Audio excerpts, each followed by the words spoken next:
Vale do Santo Grau.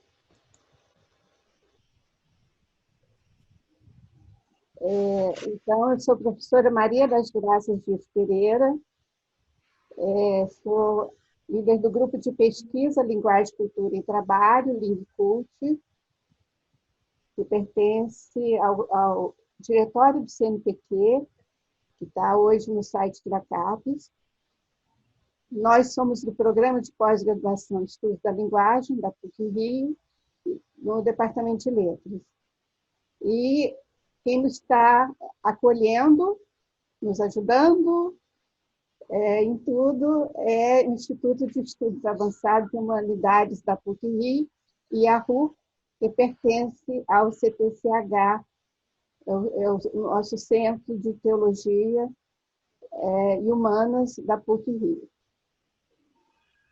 Então, boa tarde a todos e todas, novamente, nossas boas-vindas.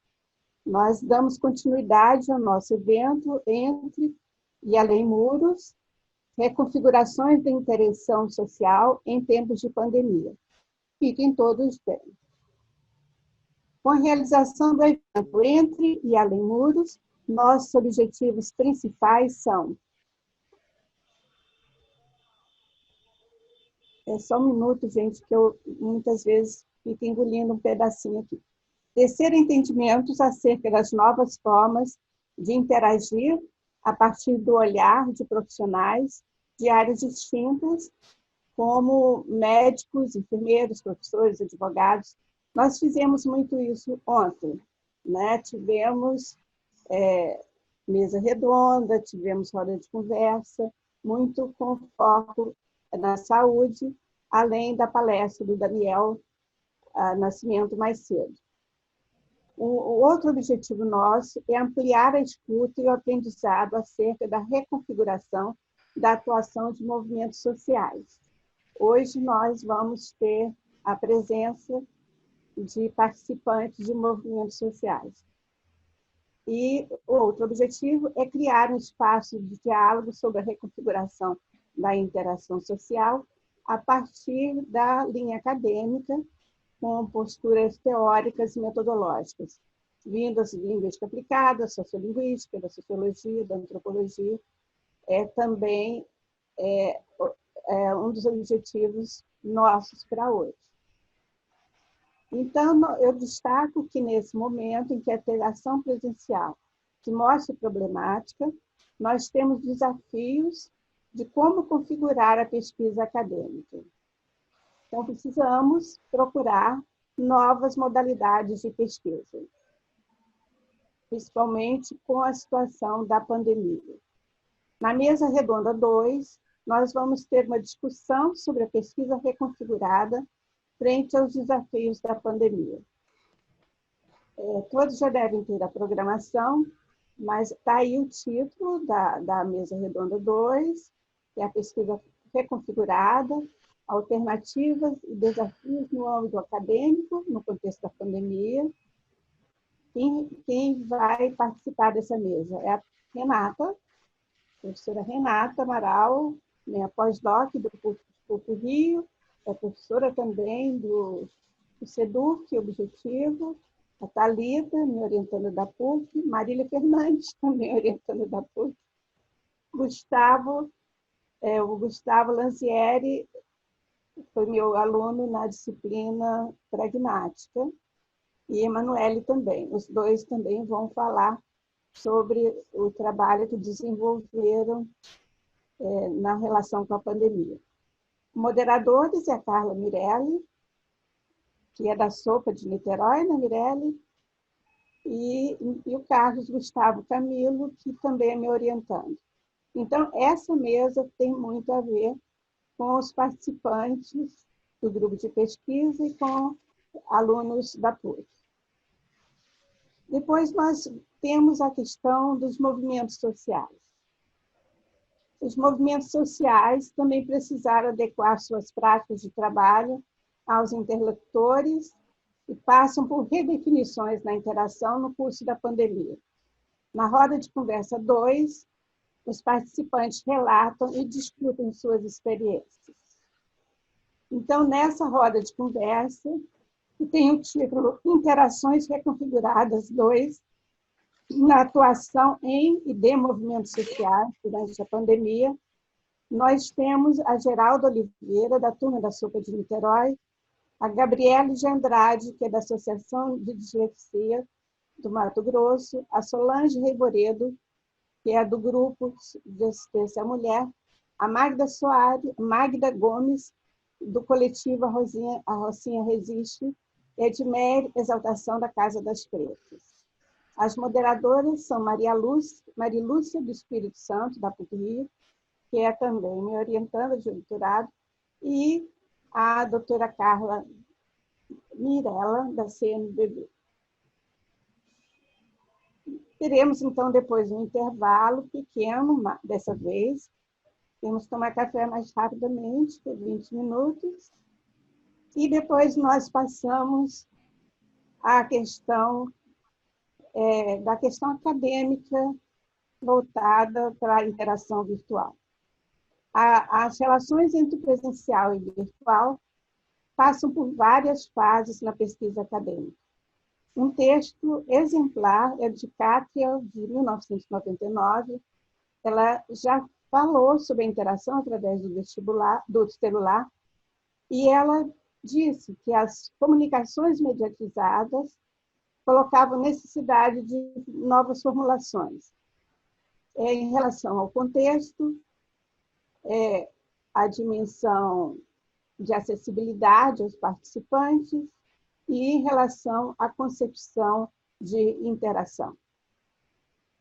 Nos últimos 20 anos, tivemos muitas pesquisas que, ora, consideravam presencial e virtual separados, ora, estabelecendo diferentes relações entre esses dois contextos. Recentemente, nós vimos umas publicações de Francisco Yuste. Ele tem um livro de 2011, publicações várias de 2019 e também publicações de 2018. E ele discute atualmente propostas na interação que ele chama de pragmática da internet. E ele coloca em questão muitas dicotomias que nós usamos hoje, como interação online, offline, umas modalidades oral e escrito. Ele vai falar, na verdade, sobre a questão da multimodalidade. A interação síncrona e assíncrona, ele também vai questionar essa dicotomia. É muito interessante ver os artigos dele. Então, no momento pelo qual nós passamos, durante a pandemia, o contexto virtual surge com refigurações. O ambiente digital não é mais um local periférico da vida. Em nossas práticas cotidianas e profissionais, utilizamos plataformas digitais em nossas interações. E é um momento de muita reflexão com essas propostas. Nós nunca interagimos tanto por plataformas virtuais como agora. É, verdade. Não é? Então, nas palestras 2 e 3, nós vamos ter discussões muito interessantes. Então, o professor Edson Luiz Gastaldo, ele vai falar sobre Goffman, interação social, linguagem na pandemia, gerenciamento da impressão em reuniões Zoom. A professora Maria do Carmo Leite de Oliveira, da PUC-Rio, vai falar sobre economia da atenção em tempo de pandemia, a interação na internet 2.0. E nós vamos ter aí como moderadores o Bruno e o Lucas. E depois nós teremos o encerramento. Então, uma excelente continuidade do evento com vocês, a todos e a todas. Novamente, boa tarde. É isso. Então, passo agora a palavra para a mesa redonda 2. Vou, então, tirar meu compartilhamento de tela.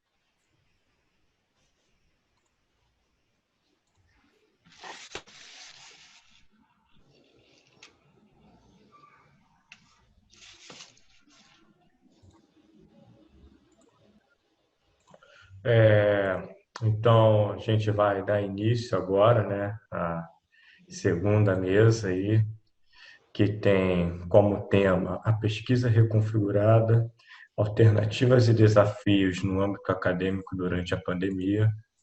E nesse momento inicial é importante destacar que os participantes terão sua participação de 15 minutos e ao decorrer desse tempo, quando faltar 5 minutos para terminar, eu vou avisar gentilmente, né, que falta o tempo. E inicialmente nós iremos começar com a participação da Renata. Ela é doutora em Estudos da Linguagem pela PUC-Rio. Atualmente faz estágio de pós-doutorado no Departamento de Letras, PPG da PUC-Rio. É mestre em Linguística Aplicada pela FRJ. Ela entrega o corpo editorial da revista Percursos Linguísticos da UFES. É integrante do grupo de pesquisa Linguagem, Cultura e Trabalho da PUC-Rio. E sua tese, intitulada De Lagarta à Borboleta, protagonismo de mulheres com câncer de mama nas redes sociais, recebeu menção honrosa do prêmio CTCH de Teses PUC-Rio em 2019. Seus interesses de pesquisa estão voltados para as áreas de linguística aplicada, sociolinguística interacional, análise do discurso e pragmática da internet. Então, pode dar procedimento, Renato. Olá, boa tarde a todas e todos. É um prazer estar aqui pelo segundo dia, né? Agora, nesse momento, não falando como membro da comissão organizadora, mas pela qual, né, tenho muito orgulho de participar desse evento como membro da comissão, mas agora na posição de pesquisadora. Enfim, o Gustavo já fez aí a apresentação. Então, como eu só tenho 15 minutos, eu vou começar a projetar aqui o slide, né? Só um instantinho. E, Gustavo, você pode me avisar, por gentileza, quando faltar aí 5 minutos, tá? Aviso, sim, pode.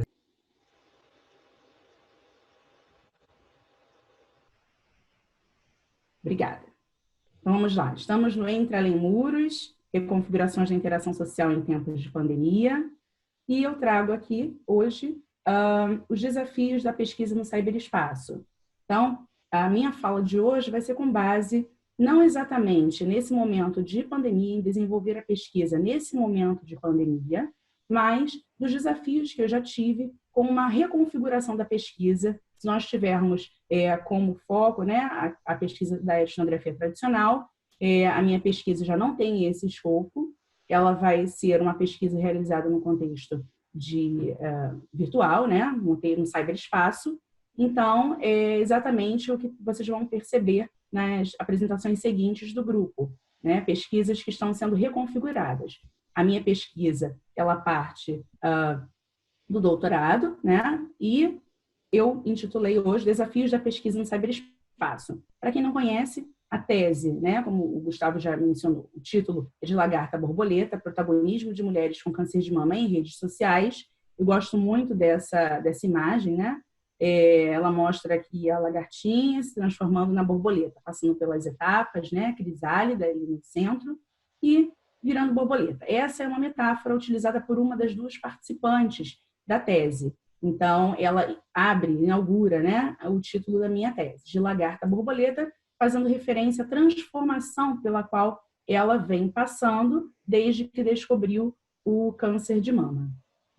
Certo? Então, aqui estão as duas, né? Vitória e Glória são nomes fictícios. E eu vou falar do tema e depois eu foco nas participantes. O tema do estudo se localiza entre a área da saúde e as lentes dos estudos da linguagem. Nesse sentido, investiguei as manifestações discursivas online de duas mulheres em tratamento desse tipo de câncer, Vitória e Glória. Através de seus discursos em múltiplos ciberespaços, compreendi como, ao longo de seus tratamentos, elas assumem posições sociais de protagonistas da comunidade oncológica brasileira.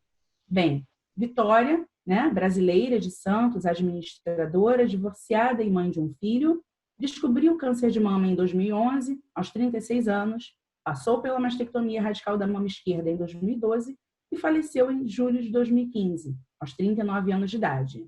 Vale ressaltar que eu já investigava a Vitória, né, na ocasião, e eu vou falar um pouquinho mais desse momento do falecimento dela mais adiante.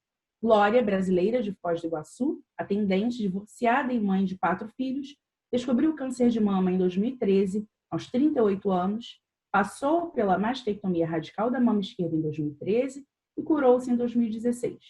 Aos 41 anos de idade, né, foi quando ela teve aí o diagnóstico. Glória passou pelo procedimento de reconstrução da mama em novembro de 2016 e, no momento, se recupera muito, muito bem. Bom, então, feitas as apresentações, eu vou apresentar rapidamente o arcabouço teórico, porque o objetivo de hoje é focar mais nas questões metodológicas. Então, eu propus uma interlocução entre o protagonismo, narrativas e identidades e o posicionamento, mais especificamente, posicionamento narrativo, trazido aí pelo Bamber, né? E Bamber em parcerias. Então, esse foi o arcabouço teórico.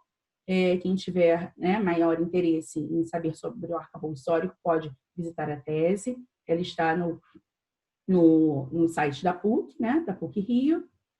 E a gente vai falar um pouquinho mais diretamente da metodologia da pesquisa. Bem, uma pesquisa qualitativa e interpretativista.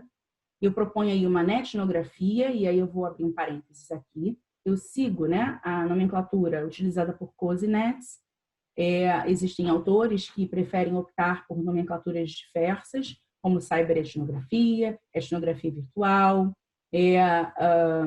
etnografia no cyberespaço, tá? E outras mais. Mas eu optei por netnografia, sigo aí os encaminhamentos, né, do próprio Coase e Nets, e foi uma questão de escolha pessoal. Obviamente, os autores, eles têm aí algumas divergências, né, que vão dar as preferências às nomenclaturas, mas essa foi a minha escolha naquele momento. Temos aí a perspectiva multi-sited, né, que ela é uma proposta que não é muito utilizada, é nova, e eu fiz uma pesquisa não só em um espaço, mas eu fiz aí a interlocução entre vários espaços, 4 percorridos pela Vitória e 4 percorridos pela Glória.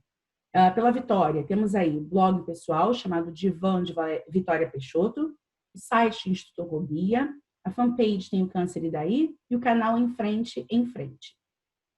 A Glória, né? Selecionei a página pessoal do Facebook, a fanpage Envolva-se, o site de Antunes, no qual eu dei uma entrevista, e o canal Foz Mulher. Então, os dados foram gerados nesses 8 espaços aí diferentes. Com relação aos encaminhamentos metodológicos, eu estou contando aqui para vocês a minha experiência de fazer pesquisa no cyberespaço. Não foi a primeira vez, eu fiz pesquisa no cyberespaço também no mestrado, com outro foco, mas nesse aqui eu resolvi fazer uma espécie de uma tabelinha para ter realmente uma noção dos meus encaminhamentos, do que eu precisava, eu precisei em alguns momentos voltar, o que eu precisava fazer. Bem, inicialmente eu defini o tema, discursos de mulheres com câncer de mama em redes sociais, e aí esse tema foi modificando um pouquinho, né? Foi chegando até o protagonismo durante o doutorado. Em segundo lugar, fiz a eleição das participantes, aquele contato inicial, no qual eu já apresentei a elas o termo, né, de consentimento livre e esclarecido. Tem a definição dos espaços digitais que eu fiz através do percurso que elas me sinalizavam na internet, e aí sim eu selecionei 4 espaços de cada, para não ter muita divergência aí nas análises. Fiz a seleção dos dados de diferentes fases do tratamento das duas. Em quinto lugar, tínhamos aí os critérios para a organização didática dos dados, então eu escolhi, né, com cuidado, essa metáfora de lagarta-borboleta, e aí tirei mudanças de posicionamento diante do enfrentamento da doença, dentro de 3 fases, lagarta, crisálida e borboleta. Obviamente, foi uma divisão aí, né, didática, porque o que acontece na primeira fase do tratamento não quer dizer que ela não vá voltar nas outras fases. Então, eu percebi que o percurso de vida dela gira em torno de Vitória, da vida cotidiana comum ao ativismo político, e a Glória, do confinamento à militância através das lentes fotográficas. Então, aqui eu não vou trazer dessa vez os dados para que eu possa exemplificar, né, ilustrar esse percurso de vida que eu percebi através das análises, Mas, enfim, as análises de dados foram realizadas individualmente, respeitando as particularidades de cada participante. Depois, eu já estava fazendo as análises, quando eu senti a necessidade de voltar a 2 espaços e informar sobre a pesquisa em cyberespaços com interação. Então, eu vou colocar aqui para vocês, só um instante, né? Os desafios, eu tive desafios aí importantes. Dentre eles, eu não coloquei aqui, mas só para retomar lá a questão da ética da pesquisa, eu tive cuidado, né, dos termos de consentimento esclarecido para os participantes, mas eu senti que quando cheguei aqui, no 7º, né, item, eu senti a necessidade de informar também aos outros interactantes, né, as pessoas que interagiam com elas em algumas páginas, na fanpage tem o Câncer e Daí, e no caso da Glória, a mensagem postada na página pessoal dela, as mensagens na página do Facebook. Então, eu retornei aos espaços e postei mensagens informando aquelas pessoas que elas seriam descaracterizadas, são nomes fictícios, assim como Vitória e Glória, obviamente, mas eu utilizaria aquelas interações ali para fins acadêmicos e me disponibilizei, através da mensagem, a tratar, né, apresentar os dados e, enfim, a pesquisa, caso eles precisassem, enfim, tivessem interesse. Então, aqui os desafios que eu coloquei, a partir da minha experiência, né, com essa pesquisa. A perspectiva multi-sided em estudos etnográficos é uma abordagem que não é ainda comumente utilizada em estudos qualitativos e interpretativistas realizados no cyberespaço na área de estudos da linguagem. Então, eu não tinha Desculpe interromper, faltam só 5 minutinhos agora, tá? Muito obrigada, Gustavo. Eu não tinha muitas referências e isso me gerou aí um esforço maior, enfim, na busca, no desenvolvimento dessa perspectiva multi-sided, qual a minha linha. A pesquisa realizada em múltiplos cyberespaços requer um engajamento grande do pesquisador em cada cyberespaço e do pesquisador também com os ou as participantes do estudo.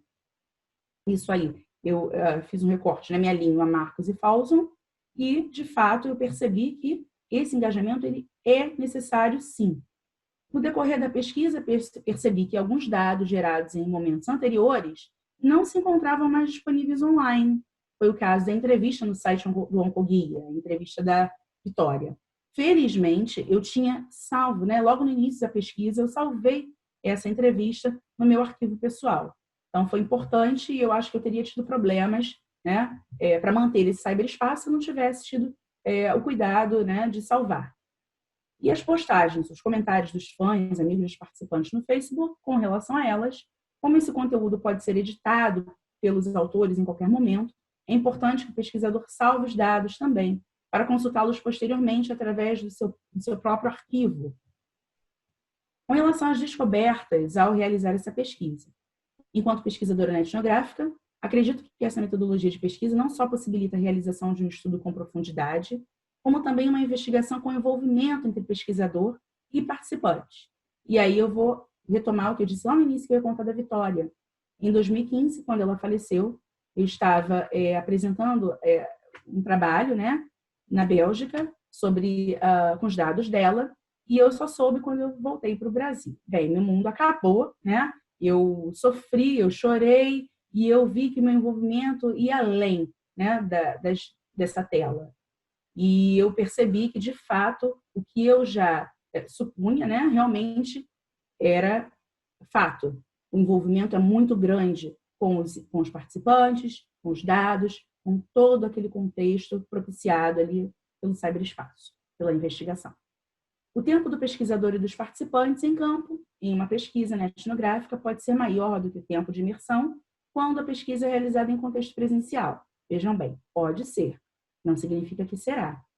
No meu caso, eu acredito que foi sim, né? Se eu tivesse feito a pesquisa presencialmente, até pela questão da logística, da questão geográfica, né? Eu não teria acesso a elas com muita facilidade. Elas moram em outros estados. É possível voltar ao contexto de investigação a qualquer momento, sem agendamento prévio, né? Os dados estão ali o tempo todo na palma da mão, no celular.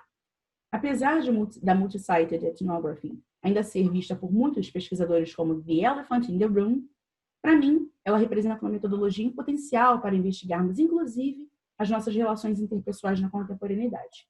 E os desdobramentos disso são o meu projeto de pós-doutorado, o qual eu intitulo Linguagem e Interação em Saúde, um olhar a partir da pragmática da internet.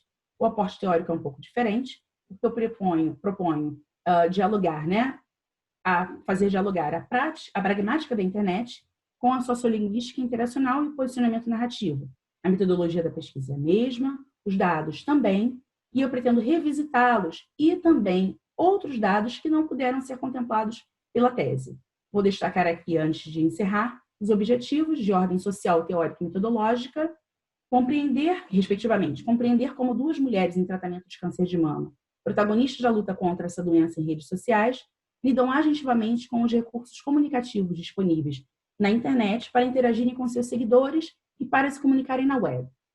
De ordem teórica, criar inteligibilidades acerca da pragmática da internet, possivelmente identificando categorias de análise típicas da interação online, com base em uma proposta de análise por multicamadas, interconectadas e contemple dados linguísticos e não linguísticos. Eu estou me referindo aí ao Francisco Hughes, que a professora já colocou muito bem no início. E problematizar as abordagens metodológicas contemporâneas mais frequentes para pesquisas realizadas no ciberespaço. Isso só vai ser possível porque a professora doutora Maria das Graças Dias Pereira, minha supervisora no estágio pós-doutoral, né, e eu entendemos que o ciberespaço seja um ambiente crescentemente fértil para fazer pesquisa linguístico-interacional e como um sítio privilegiado para praticar ações transformadoras por meio da linguagem. Com os avanços da incorporação da comunicação mediada pelo computador em nossas vidas, temos progressivamente esmaecido a tradicional dicotomia online-offline. Não sabemos ainda como a gente pode denominar esse momento em que vivemos. E essa difusão a qual os autores se referem configura um desafio ainda maior para os pesquisadores em linguagem, haja vista a imprecisão desse novo contexto onde ocorre a comunicação humana. Muito obrigada por me ouvirem aqui hoje, novamente. Obrigado, Renata. Foi precisa no tempo, né? Excelente. Obrigada, Gustavo. Obrigada a todos e todas. Imagina, agora dando prosseguimento aí, né? Agora nós iremos ouvir a Thalita, né? Ela é doutoranda e mestre em estudos da linguagem pela PUC-Rio. Ela é graduada em língua portuguesa pela UERJ, integrante também do grupo de pesquisa em linguagem, cultura e trabalho, Lingcult, da PUC-Rio. Possui experiência na área de linguística aplicada, na narrativa sociolinguística interacional, dislexia e distúrbios de aprendizagem. É professora de redação na educação básica e idealizadora do projeto Dislexia Itinerante. Olá, boa tarde. Espero que vocês estejam me ouvindo bem. Caso eu esteja falando baixo, podem sinalizar que o Gustavo me alerta aqui. Eu vou projetar também o meu material. Seu áudio está perfeito, Thalita. Obrigada, Gustavo. Só um minutinho que eu vou projetar e aí eu começo. Já observei aqui vários colegas da área, vários professores. Agradeço desde já o prestígio, né, da presença aqui no nosso evento. A proposta dessa mesa é discutir um pouco os desafios e as possibilidades, os caminhos de uma possível reconfiguração na pesquisa. E eu confesso que eu estou exatamente dentro desse escopo, né, de reconfiguração, de refletir sobre novos caminhos para a minha pesquisa, que foi, de certa forma, um pouco impedida pelo contexto da pandemia. Então, eu vou falar um pouco sobre esse percurso de mudança de olhar, de mudança de trajetória e como isso me impactou enquanto pesquisadora. Eu acredito que vários pesquisadores que faziam seus estudos, suas investigações no ambiente presencial, de repente foram pegos de surpresa, como eu fui, e aí eu vou contar um pouco dessa história, dessa narrativa. E nesse sentido, a minha apresentação ela não está tão estruturada teoricamente, porque ela é bem incipiente, ela é bem embrionária, mas eu achei interessante até porque a gente pode partilhar essa experiência da reconfiguração. Então, vamos lá. Vocês conseguem ver meus slides? Sim, já está aparecendo, sim. Obrigada. Então, vamos lá. Quem sou eu, né? O Gustavo me apresentou rapidamente, então farei também uma breve apresentação. Eu sou professora de redação e português no ensino básico há 11 anos, aqui em Niterói, na minha cidade. Eu sou pesquisadora na PUC-Rio desde 2011, quando eu iniciei meu mestrado, com a orientação da professora Maria das Graças, e atualmente eu desenvolvo um projeto no Rio de Janeiro intitulado Dislexia Itinerante. O Dislexia Itinerante é um projeto que populariza informações acerca da dislexia em ambientes pedagógicos, então em escolas, universidades, grupos, e foi uma forma que eu encontrei de retornar à sociedade essa minha prática acadêmica, né? Todas as oportunidades acadêmicas que eu tive desde o início aí do processo de mestrado na PUC. Então, eu sou bolsista da CAPES, fui bolsista do CNPq e acredito que produzir linguística aplicada é também devolver esse conhecimento que a gente constrói e a partir do apoio do Estado e da sociedade. O meu tema central é a questão da dislexia. Para quem não conhece, a dislexia é um transtorno específico de aprendizagem de origem neurológica e ele é resultante de um déficit no componente fonológico da linguagem. E, nesse sentido, ele dificulta os processos de decodificação e soletração. Assim, ele acaba trazendo prejuízos na leitura e na escrita, que são ações socioculturais muito valorizadas, tanto na escola quanto fora dela.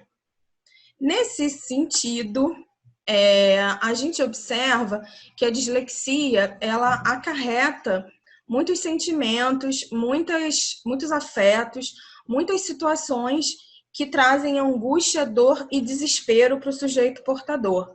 Para essa apresentação, especialmente, eu trouxe esse conjunto de fotos, né, do fotógrafo Tiago Vinícius, que é disléxico, tem um projeto chamado Projeto Dislexia, e aqui ele mostra, por exemplo, uma representação desse sentimento que o sujeito disléxico tem em vários ambientes sociais.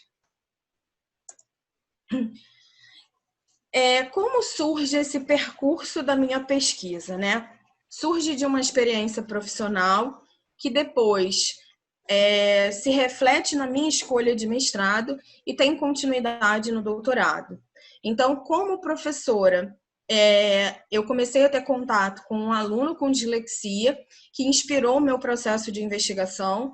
Então, ele chegava sempre às aulas com muito sofrimento, muita dor, e isso, de certa forma, me afetou enquanto professora e fez com que, enquanto estudante, eu buscasse informações sobre a temática e buscasse entender os processos que envolvem a aprendizagem e a dislexia. Então, no mestrado, eu desenvolvi uma pesquisa chamada Narrativas de Experiências de Jovens Universitários com Dislexia, Construções de Si e do Outro nos contextos da escola e da família, em que eu entrevistei esses jovens universitários para entender como tinha sido o percurso escolar. Por meio dessas narrativas, entendi diversos processos que confirmavam aquilo que o meu aluno narrava nas aulas particulares, né? E comecei a perceber que essa relação família, escola e dislexia era uma relação que eu precisava entender um pouco mais. Então, para o doutorado, eu tive uma proposta inicial que dialogasse com essas duas instituições que tinham sido muito salientadas pelos jovens universitários no mestrado. A minha proposta inicial era, de fato, entrar na escola e fazer a pesquisa com os professores.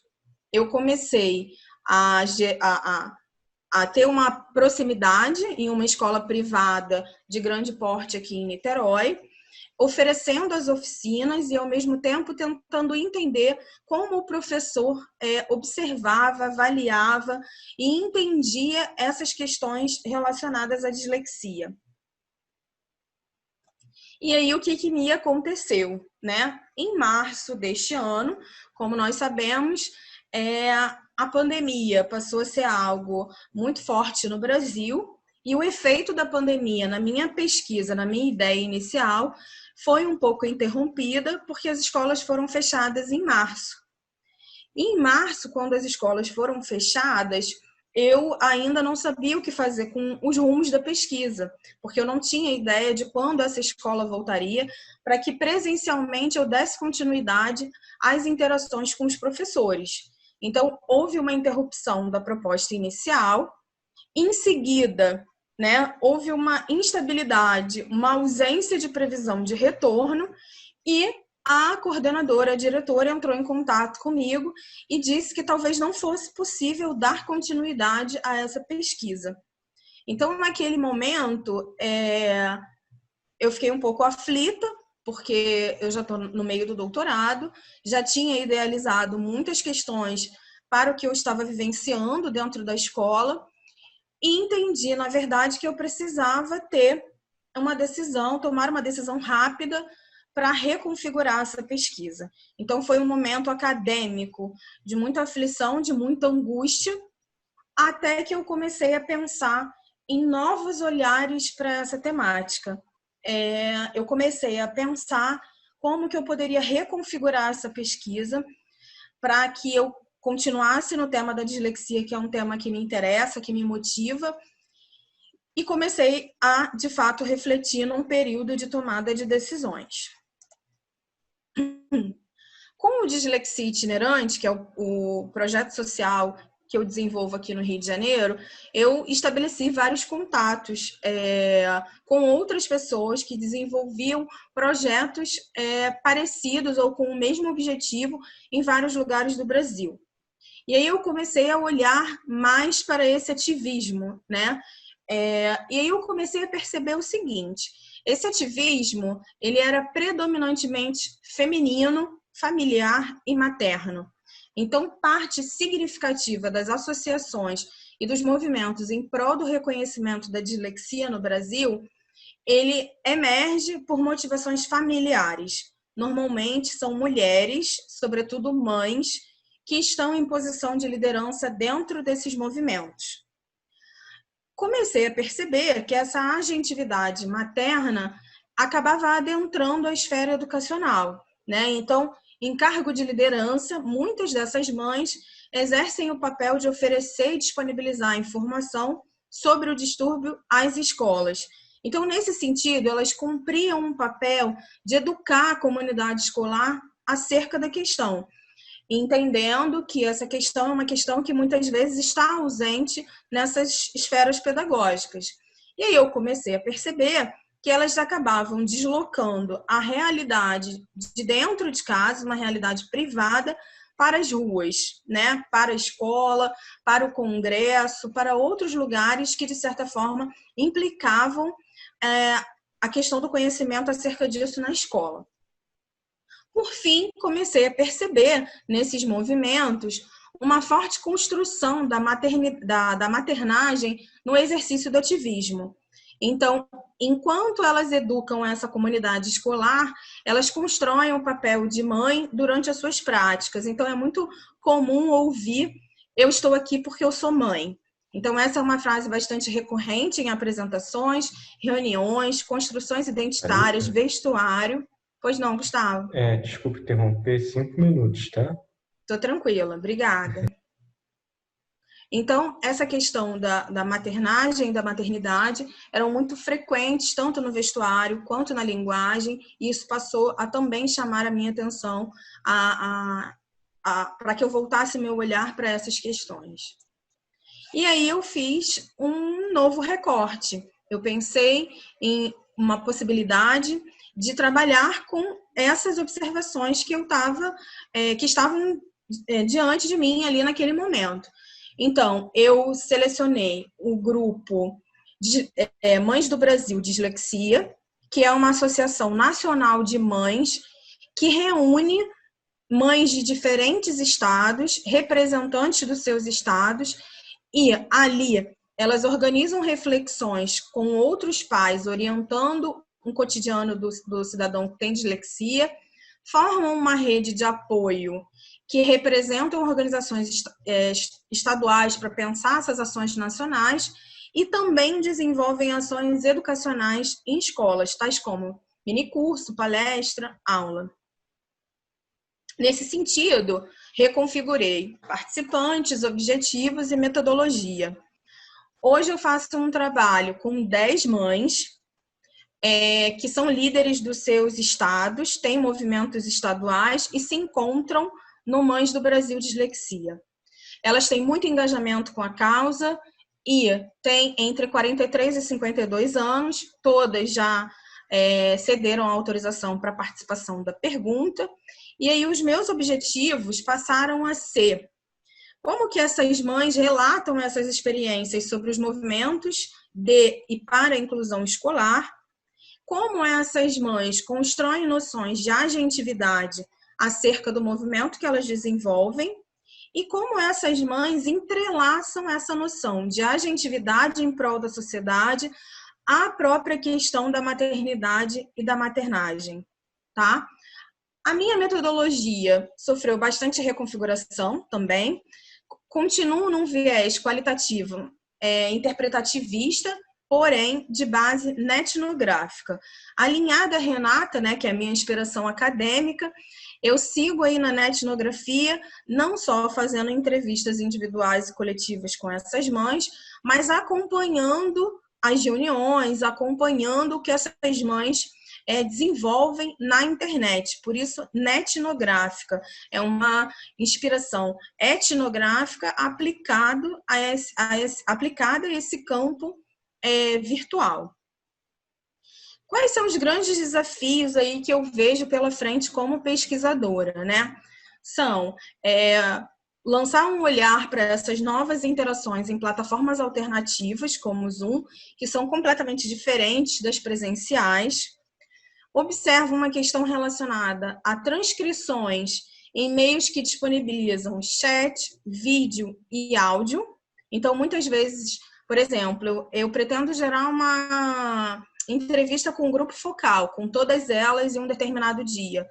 Fazer uma entrevista individual e uma coletiva. O que pode acontecer numa entrevista coletiva pelo Zoom?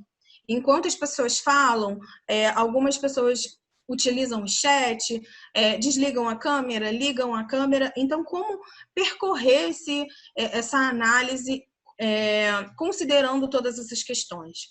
E, por fim, os próprios obstáculos tecnológicos, como internet instável, conexão com problemas, gravações interrompidas, né? Às vezes você está falando com a pessoa cai. Eu percebo que a reconfiguração da minha pesquisa trouxe muitos ganhos, porque hoje eu posso fazer pesquisa com 10 mulheres de estados diferentes, que têm situações diferentes de vida e que podem estar no Zoom em um determinado momento. Eu não poderia me deslocar para um outro estado se eu estivesse fazendo uma pesquisa apenas presencial nesse momento. Então, a pandemia ela me trouxe novos olhares, novos instrumentos, novos meios, mas trouxe alguns desafios aqui que eu pretendo enfrentar nesse próximo ano. Bem, coloquei breves referências bibliográficas e disponibilizo o site aqui do Dislexia Itinerante para quem, de repente, quiser conhecer esse projeto que populariza essas informações. Agradeço e estou disponível para a gente discutir. Então, muito obrigado, Thaíta. Agora vamos dar procedimento com a Marília. Ela é doutoranda em estudos da linguagem pela PUC-Rio. Também fez o mestrado em estudos da linguagem pelo mesmo lugar, pelo mesmo IS. Possui graduação em licenciatura em letras de português e literaturas pela Universidade do Estado do Rio de Janeiro. Também integrante do grupo Pesquisa em Linguagem, Cultura e Trabalho, Lingcult. É membro do corpo editorial da Revista Escrita e da Revista Agulhas Negras. Atua como docente no ensino superior.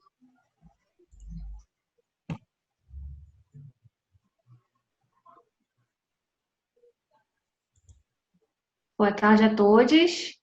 Carlos, você projeta para mim? Gustavo? Projeto, sim. Já estou abrindo aqui já. Que essas coisas aqui Tá aparecendo aí já? Para mim ainda não, agora sim. Foi. Tá bem pequeno. Vou desligar meu microfone então, tá? Porque tá dando retorno. Tá bem, obrigada. Aí eu vou te pedindo para passar, tá? Então, boa tarde a todos, né? Meus agradecimentos pela presença de todos que estão aqui, a professora Graça, né? Os demais integrantes da mesa, né? As duas que já falaram, tanto a Thalita quanto a Renata, que são as minhas inspirações acadêmicas, né? O Gustavo Lancelli, a Emanuele também, que já vai falar daqui a pouco, né? Então, novamente, obrigado pela oportunidade de falar. Gustavo, passa para mim, por favor. Então, eu trago aqui não só os desafios de uma pesquisa reconfigurada, porque a minha pesquisa foi reconfigurada, mas também de uma pesquisadora reconfigurada, né? Porque, digamos que a pandemia, ela me deu a oportunidade de não só reconfigurar minha pesquisa, de sair de uma etnografia tradicional e passar a uma etnografia virtual, mas também de me transformar como uma mulher feminista, né?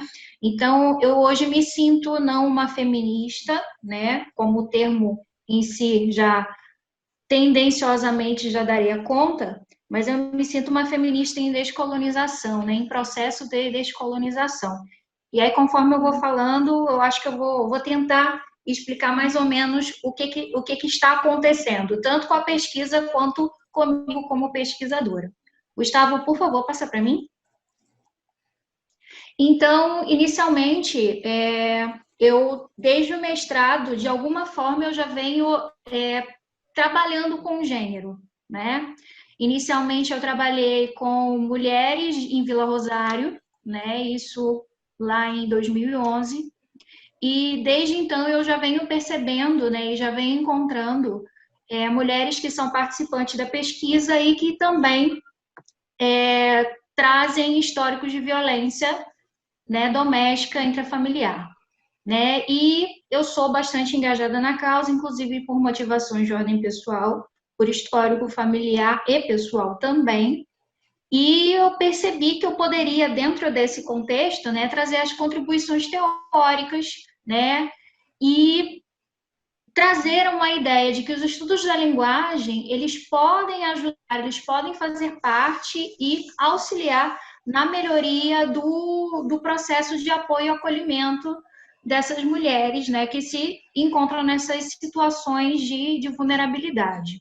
Então, eu também percebi a possibilidade de trazer uma contribuição social, né? Porque, além de tudo, eu percebi que existia, né, uma situação de ineficácia, às vezes falta de humanização em determinados espaços, sobretudo aqueles espaços que são vistos como institucionalizados, né? Pode passar para mim, Gustavo, por favor. Só que, assim, inicialmente, como eu tinha pensado, né? Eu pensei na busca, eu já estava fazendo contatos com centros especializados de atendimento à mulher, né? E eu percebi que no momento em que houve a pausa junto com a pandemia, né, no início da pandemia, né, então a gente teve a questão do isolamento social, a pausa desses lugares especializados e a mudança, né, do tratamento também da forma de denúncia e com o aumento, inclusive, daquele que o pessoal está chamando de epidemia dentro da pandemia, né? Que seria também o aumento dos casos. As mulheres passam a estar junto, né, 24 horas com o seu agressor, com o agressor extremamente mais agressivo, digamos assim, por conta da questão do isolamento social, né? E o que a gente vem observando também são o aumento dos casos e, por uma questão de isolamento, das subnotificações, né? Eu não sei se vocês têm observado também, existem várias campanhas que não são unificadas, nós temos campanhas que são internacionais e nós temos campanhas também de sinalização que são em nível nacional. Uma que ficou bastante conhecida foi a do sinal vermelho, né? Em algumas farmácias que são né, notificadas por conta disso, e que a mulher faz um sinal vermelho, faz um X vermelho na mão, indica que ela está sofrendo uma violência, e existem formas de socorro por aplicativo, né? Então, são maneiras que foram sendo tratadas e observadas aí uma tentativa de notificar, de pedido de socorro. E eu também tenho observado o aumento da articulação dos meios online, né? Páginas no Facebook, no Instagram, né? E momentos em que a gente também encontra grupos de WhatsApp. Então, existe um crescimento muito grande dessas redes de articulações no universo online, né? Então, eu particularmente comecei pelas redes sociais, passando pelo Facebook. Então, meu percurso foi das páginas, dos grupos de discussão, depois eu percebi no Instagram e depois passando pelo WhatsApp. Então, elas vão desde momentos de informação, de informativos, né? Tentando mostrar para essas mulheres e alertar que elas estão passando por aquela determinada situação de violência, e até o momento em que elas criam determinadas redes, que é o caso do GRAM, que a Solange vai falar daqui a pouco, né? Passa para mim, por favor, Gustavo. E aí, eu cheguei a uma nova, né, configuração da pesquisa, e eu queria destrinchar um pouco o que seria o meu título provisório, né? Que é Dororidade e Empoderamento Feminino e uma rede online de combate à violência de gênero, tá?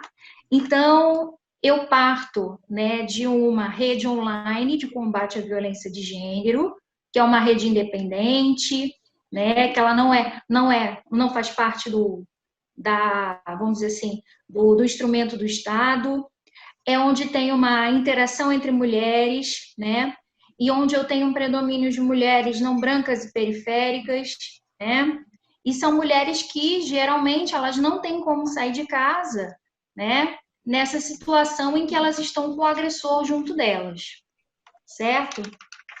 E, pode passar para mim? E um outro conceito que é bastante importante e bastante interessante da gente pensar é o conceito de dororidade trazido pela Vilma Piedade, né? E que esse conceito de dororidade, ele vamos dizer assim, ele complementa o conceito de sororidade, né? Porque o conceito de sororidade, ele, segundo a Vilma Piedade, e a gente vem observando que ele não dá conta de determinadas dores que são as dores das mulheres, né, que não são brancas, né?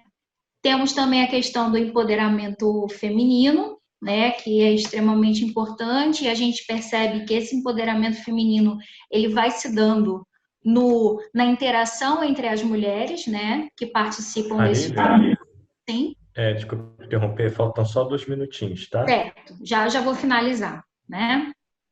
E a rede, né, que eu encontrei e que eu escolhi dentre várias outras foi a rede online de violência de gênero, que é o GRAM, né? E que a Solange Revoredo, que está aqui, que vai participar da roda de conversa, ela vai falar com mais propriedade, certo? E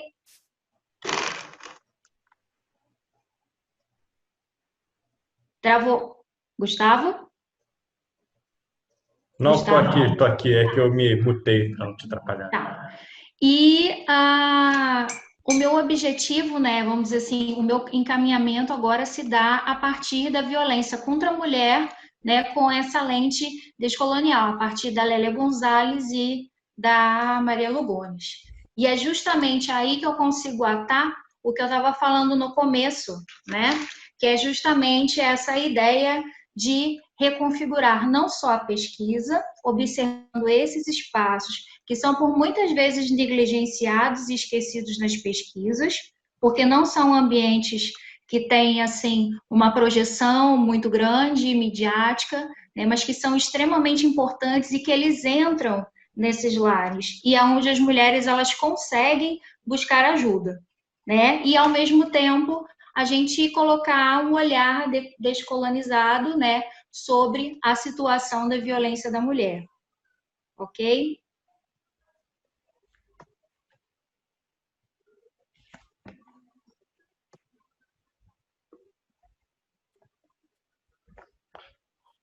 Bom, estou aqui ainda.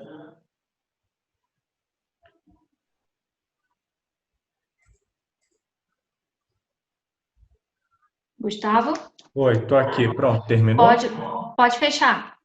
Tá bom. Agora vocês conseguem me ver direitinho, só para saber? Essa troca de tela é sempre muito caótica, né? A gente nunca sabe quando está se vendo, deixa de se ver. Tô te vendo, Gustavo, fica tranquilo. Obrigado. Bom, então essa foi a pesquisa da Marília aí, e agora nós vamos dar procedimento com uma participação dupla. Agora irão participar a Emanuele e o Gustavo Lanzieri. Inicialmente apresentando a Emanuele, ela é doutoranda em estudos linguísticos pela PUC-Rio, e mestre também, mas ela é mestre em linguística pela UERJ, especialista em linguística aplicada pela UF e em literatura infanto-juvenil pela UFRJ. Atua como professora substituta da grade de inglês na Universidade Estadual do Rio de Janeiro, UERJ-FFP, Formação de Professores. Atualmente é professora no Instituto Anísio Teixeira, lecionando para os cursos de Letras e Pedagogia. Além de professora de inglês no ICB, o Instituto Cultural Brasil Estados Unidos. Em relação ao Gustavo Lanzieri, ele é mestrando em Estudos da Linguagem pela PUC-Rio, licenciado em Português e Inglês pela Universidade Veiga de Almeida. Atua como professor e pesquisador no Rio de Janeiro. Possui experiência na área de discurso, linguística sistêmica funcional e teoria queer.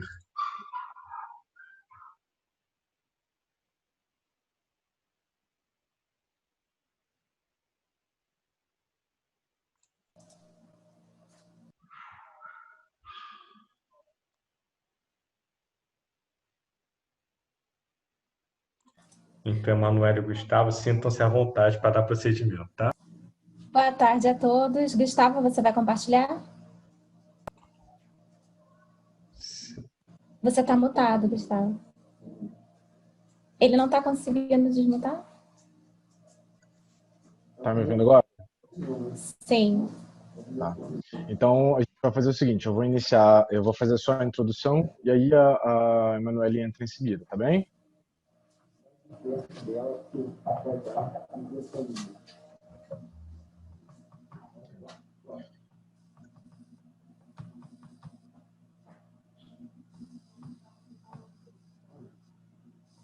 Ok, todos conseguem ver?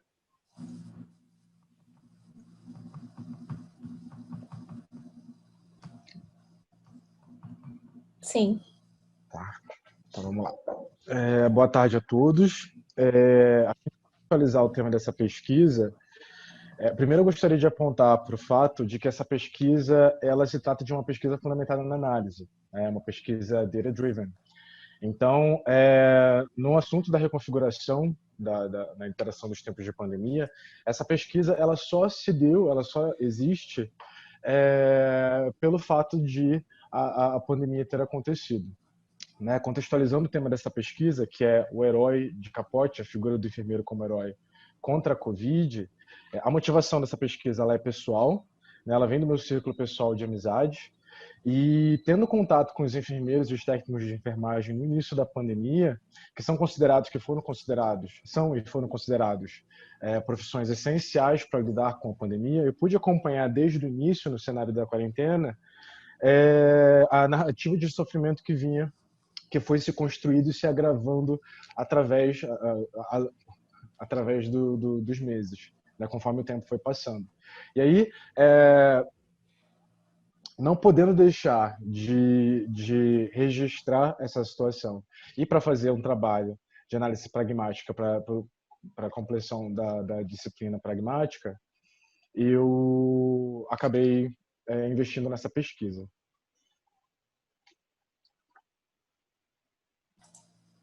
Então, contextualizando o cenário, né, a pandemia, tudo se deu por conta da pandemia, né?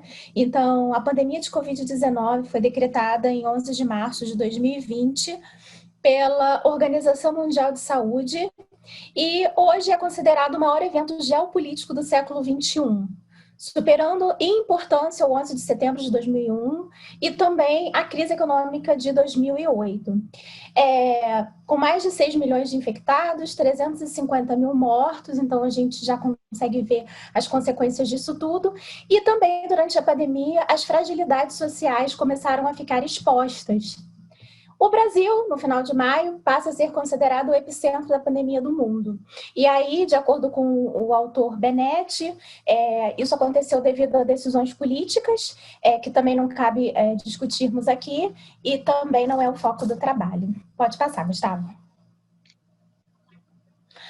Boaventura Santos nos dá uma luz em relação a esse sul da quarentena, né? As vozes que mais sofrem, as pessoas que mais sofrem, as comunidades que mais são vitimizadas por essa situação de pandemia, que são as mulheres, os profissionais de saúde, em especial de menor cargo hierárquico, entregadores, secretários, recepcionistas, os trabalhadores precários, informais, autônomos, trabalhadores de rua, sem abrigo, população de rua, moradores de periferia, favelas e também os internados. E aí a gente poderia falar de todos eles aqui durante o evento inteiro, mas a gente, para essa pesquisa, vai focar nessa parcela dos profissionais de saúde, que são os enfermeiros. Pode passar, por favor.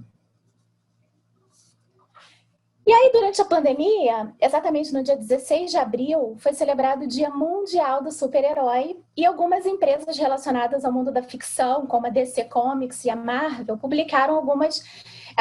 fizeram algumas publicações, né? Algumas dessas estão aqui, vocês podem ver, e esses profissionais, representando os profissionais, né, como heróis, os profissionais que são os enfermeiros, que são os profissionais de saúde, que estão na linha de frente, que se sacrificaram e se sacrificam todos os dias, se expondo aos riscos de contágio, né, dessa doença.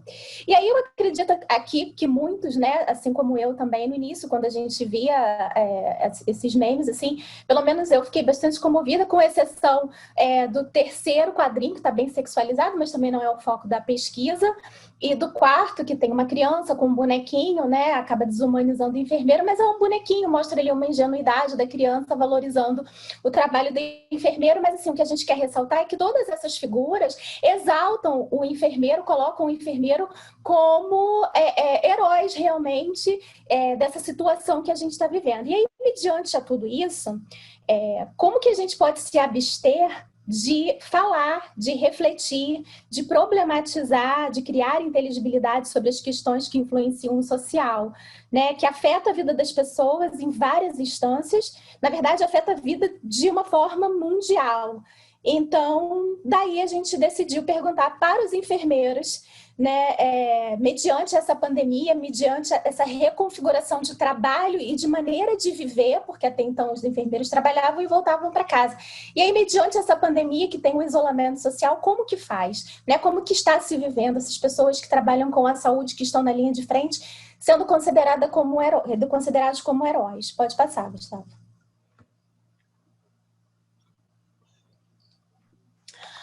E aí a gente vai utilizar a figura do herói como construção social de Campbell e da Costa, que nos ajuda a entender a função do herói, né? O que seria esse herói?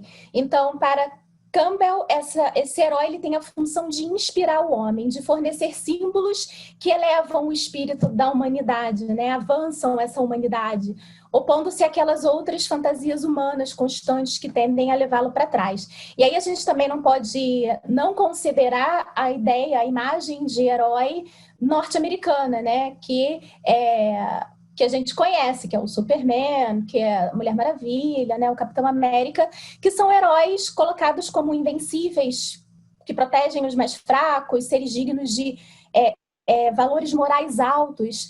Assim, eles nunca matam os inimigos, porque eles têm um senso de justiça e de bem, né, acima de tudo que se pensa sobre o que é ser bom.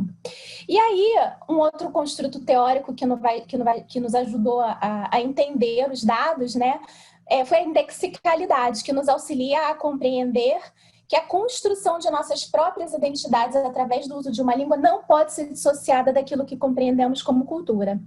E aí também utilizamos as narrativas, né? Porque a gente considera as narrativas como reconstrução de si e dos outros, um lugar onde eles expressam as realidades e construção do mundo. Então, baseada nas narrativas desses enfermeiros, que a gente começou a pensar sobre tudo que está acontecendo em relação à pandemia na vida dessas pessoas. Pode passar, Gustavo.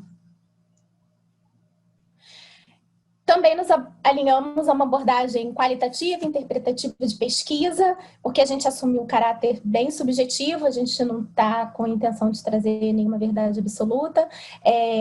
Também foi feita uma entrevista pelo Zoom, foi gravado o vídeo, foi transcrita essa entrevista, seguindo as normas, as convenções da análise da conversa, e os participantes, os nomes são fictícios, que é a Bianca e o Renato, a Bianca de 26 anos, enfermeira e atuante por 4 anos no CTI de um hospital universitário do Rio de Janeiro, e ela trabalha no hospital público. O Renato, de 30 anos, estudante de enfermeiro e professor de biologia, e atualmente técnico de enfermagem com 3 anos de atuação na UTI de hospital particular. Então, temos um participante de hospital público, um de hospital particular, para a gente conseguir ter essa visão, e é importante entender que eles não se conhecem. Pode ir, Gustavo? Certo. Obrigado, Manu.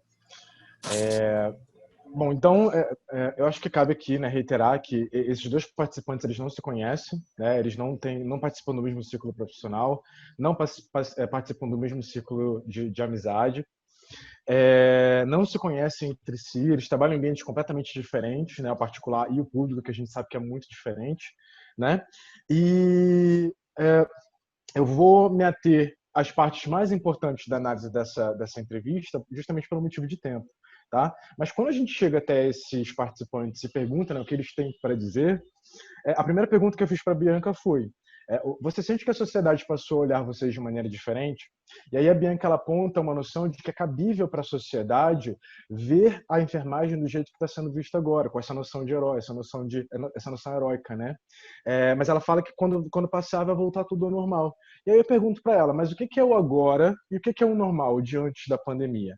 Né? E aí ela aponta que é muito conveniente ver de outra forma agora, chamar de herói o enfermeiro agora, só que assim, chama de herói, bate palma na janela, mas o que muda? Na prática não muda nada. O que vai mudar depois? Tudo continua da mesma forma, o salário continua a mesma coisa, em algum lugar você tem algum benefício, mas ela acha que nada que supra tudo aquilo que precisa.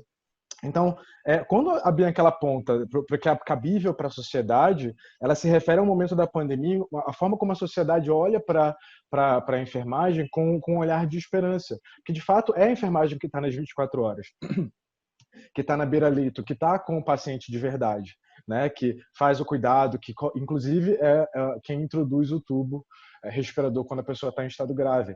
Então, quando ela fala dessa retratação heróica, né, de bater a palma na janela, inclusive uma retratação figurativa, né, porque a gente sabe que no hospital as pessoas que não estavam com Covid não tinham acesso. Quando ela faz essa retratação de bater a palma na janela e chamar de herói, ela constrói essa identidade de uma pessoa que se vê no seu ambiente de trabalho sendo homenageada, mas que não é suficiente. O que precisa ser suprido não está sendo. E aí a Bianca ela continua, ela fala: eu desejo que mude, eu acredito muito, eu gostaria muito que sinceramente que mudasse, né? Acredito muito nisso, mas eu acho que não vai, né? Vai ser conveniente no iniciozinho, logo que passar, né? Mas a gente já teve tantas outras questões na área da saúde. Eu acho que o profissional enfermeiro e o técnico de enfermagem ele já demonstrou tantas vezes que ele é necessário, que ele é essencial para o cuidado, e isso não mudou antes. E aí a Bianca ela aponta para um fato muito importante, que são leis, propostas que estão sendo feitas, já foram feitas, estão sendo feitas há bastante tempo e são negligenciadas pelo Estado. Ela fala, por exemplo, eu não sei se você sabe, mas a gente tem um piso salarial para 40 horas. que a gente tem um piso salarial para 40 horas, só que as 30 horas não são lei. E aí a gente briga tanto tempo por essa lei das 30 horas, com piso salarial minimamente digno, e não foi até agora, sabe? Nem agora, nesse momento, eles aprovaram isso. Ainda assim, nessa pandemia, onde é sabido que o profissional de enfermagem é essencial e não muda. Então, o que a gente consegue identificar aí, a construção, para além do discurso da Bianca, a gente consegue compreender que mudanças elas tentaram ser implementadas, elas foram propostas, existe essa necessidade de um cuidado, de um amparo melhor com o profissional de enfermagem. Ele já vem sendo expresso há bastante tempo, mas mesmo assim, mesmo nesse momento de calamidade pública em que esses profissionais são extremamente necessários, isso não tem sido feito, né? Se a gente para investigar, por exemplo, como eu disse, essa pesquisa ela é data-driven. Então, primeiro eu fiz a entrevista e depois eu fundamentei a minha pesquisa. E com a investigação, por exemplo, a gente se depara com situações como a PL 2295, que é o projeto de lei que foi proposto no ano 2000, com caráter de urgência, né, para alterar a lei número 7.498, que foi proposta em 1986, para fixar a jornada de trabalho em 6 horas diárias e 70 horas semanais, que são atuais 40, mas com o mesmo piso salarial. Então, você para pensar que dentro disso que a Bianca tá dentro dessa construção que a Bianca está fazendo, né, de uma indignação, de uma frustração, se há 20 anos atrás houve essa proposta de caráter de urgência para fixar uma jornada de trabalho que naquela época já era excessiva, você imagina agora numa situação de pandemia em que os próprios profissionais acabam se contaminando e outros profissionais precisam dar conta desse trabalho que está sendo feito, né? Ao mesmo tempo, eu fiz essa entrevista também com um outro participante, que é o Renato, e aí eu fiz a mesma pergunta para o Renato. O que você acha que mudou em relação à sua profissão depois que estourou a pandemia? E aí ele fala, eu costumo dizer que a enfermagem ela é muito menosprezada pela sociedade, né? A enfermagem ela é como se fosse um puxadinho da medicina. E aí você percebe a construção do Renato dentro da sua profissão, o sentimento que ele tem ao tratar da sua própria profissão, uma sensação de menosprezo, de um puxadinho de uma outra profissão que é homenageada, que é hierarquicamente melhor e prestigiada, né? E aí ele continua, ele fala, depois da pandemia é engraçado, nós nos tornamos heróis, né? Isso, ironicamente, aconteceu depois de fato, a sociedade ver que há necessidade da enfermagem dentro da saúde. Eu ainda gosto de falar que a enfermagem não é herói. Nós não somos heróis, somos pessoas, somos profissionais. Isso tem sido indicado há tanto tempo, por que só agora estão vendo esse valor? Né? Então a gente vê essa construção, né? O antes da pandemia e o depois da pandemia. A gente vê que é uma construção heróica que não condiz com a realidade, né? É um contraste que denuncia a situação como ela está sendo tratada na realidade. Quando o Renato continua, uma das primeiras coisas que ele fala é sobre a falta de EPI, trazendo aí da ideia macro para o micro, né? Que é a forma como o Renato vê a sua própria realidade, como ele se identifica na sua realidade, a primeira coisa que ele fala é a falta de EPI, a falta de insumos, né? Ele fala, faltou muito EPI. Hoje em dia a gente tem que usar uma máscara N95, por exemplo, que antigamente a gente usava em 12, 24 horas, agora em 30 dias. E a Anvisa, por falta de EPIs, autoriza isso. Então, assim, acaba colocando a vida de funcionários, de profissionais da saúde em risco devido à falta de produtos, à falta de insumos. Claro que eu não pude trazer tudo da entrevista até aqui, né? Mas, assim, são vários pontos que a gente precisa tratar em relação à forma como essa profissão específica foi e está sendo tratada em relação à Covid, né? Então, você para pensar, a falta de insumos, a falta de proteção adequada, a adaptação de proteção que se torna inadequada, né? A gente para pensar também no prejuízo psicológico acarretado por lidar com a doença, né? Porque a gente para pensar que algumas pessoas desculpa pensam... interromper, gente. Manuel e Gustavo, 5 minutinhos agora, tá? Beleza, obrigado. Nada. A gente para pensar que a UTI ela é um lugar de morte, né? Só que não, ela é um lugar de tratamento para cura. E aí, mesmo você sendo um profissional preparado para lidar com a morte, quando você se depara com uma grande mortalidade, uma proporção gigantesca que a doença causou, você chega no morgue e não tem mais aonde colocar pessoas, aonde você preparar as pessoas porque não tem mais espaço, né? Você é forçado a encarar a realidade da morte de uma forma muito abrupta e muito grande. E aí, quando você finalmente chega no seu momento de descanso, você vai para sua casa ou o lugar que você está ficando e você não tem mais contato com a sua família. 2, 3, 4 meses sem ver a sua família, sem ver ninguém, porque você tem medo de infectar a sua família. O risco de contágio é muito grande, né? E aí você vê os seus entes queridos se contaminando, entes queridos vindo a óbito, até o momento em que você mesmo é contaminado com a doença. Então, o dano, a pressão psicológica que esse profissional está sendo submetido é muito grande. Eu não arrisco a me falar que é insalubre, porque eu não teria como me colocar nessa posição, por exemplo. E aí você vê, e aí o Renato continua, né? E aí, quando ele fala isso, eu pergunto para ele, então você está me dizendo que, de certa forma, esse herói que você está sendo retratado é um herói ideológico? E ele fala, sim, eu acho super bem. Até agora eu não consigo entender essa visão, essa vista dos heróis. Porque quando a gente fala de herói, a gente fala de uma pessoa invencível, né? Se você olhar para os heróis aí da Marvel, da DC, eles são invencíveis, são imortais. E nós não, nós somos seres humanos. Eu tive muitos colegas que foram afetados, eu fui afetado. Então, assim, as pessoas não vêm, estão batendo palma, na verdade, ao invés de lutar. Igual agora, quando estão lutando pela PL do piso salarial, eu não vejo nenhuma mídia social falando sobre isso. Né? Quando o Renato ele fala dos heróis da DC e da Marvel, que são invencíveis, são imortais, o Renato ele perdeu colegas para a Covid, o Renato ele teve colegas afetados, ele inclusive foi infectado também, e ficou um tempo afastado, porque ele ficou muito mal. Então, quando você quando você se depara com uma situação dessa, é uma comparação completamente descabida, né? São pessoas. E aí, o que me interessou foi a consonância entre esses dois participantes. A Bianca falar da representação de herói, inclusive do bater palma, o Renato também. Os dois falam sobre o piso salarial, essa revolta, essa frustração sobre o piso salarial que já está há tanto tempo e não é levado à frente, não é atendido. Então, quando a gente para pensar sobre isso, assim que a gente começa a investigar, o que me interessou, por exemplo, foi essa noção do super-herói, nessa representação do super-herói. O que aconteceu que foi no dia 14 de abril, a DC Comics e a Marvel fizeram uma campanha mundial com os enfermeiros especificamente. Então, eu tenho certeza que um ou outro de vocês viu essa representação em algum lugar, em alguma rede social, e foi de fato uma campanha, porque era necessário que tivesse os enfermeiros e eles foram retratados aí dessa forma. Né? A gente vê que o enfermeiro, ele está, por exemplo, na DC Comics, a enfermeira, no caso, né, pele clara, cabelo claro, olhos claros, está no meio, de frente para o Superman, e o médico, ele está no canto, junto com a Mulher Maravilha, né, de capote, face shield, máscara, todo protegido. Mas, afinal de contas, não é um enfermeiro que está lidando com o paciente nas 24 horas. Por que o enfermeiro é representado de uma forma tão diferente, tão dispar do médico? Né? Quando a gente para pensar um pouco mais sobre isso, para analisar um pouco mais, da Costa ele traz as características essenciais do super-herói, que foi tratado pelo Renato, né? A invencibilidade, você é imortal, né? A incorruptibilidade, a perfeição moral, proteção dos mais fracos, o sacrifício pessoal, ou seja, é possível que você se sacrifique para salvar as outras pessoas, pode ser que seja necessário e você, em alguns momentos, vai ser esperado que você faça isso. A gente precisa lembrar também que isso é muito intimamente ligado aos valores norte-americanos de representação do herói, né? Tem Capitão América, Mulher Maravilha, Superman e esse estouro ideológico que teve na Segunda Guerra Mundial. Então, o Capitão América, que era um soldado comum, se transformou num super soldado, né? Responsável por cuidar das pessoas, por lutar contra os vilões e proteger os mais fracos.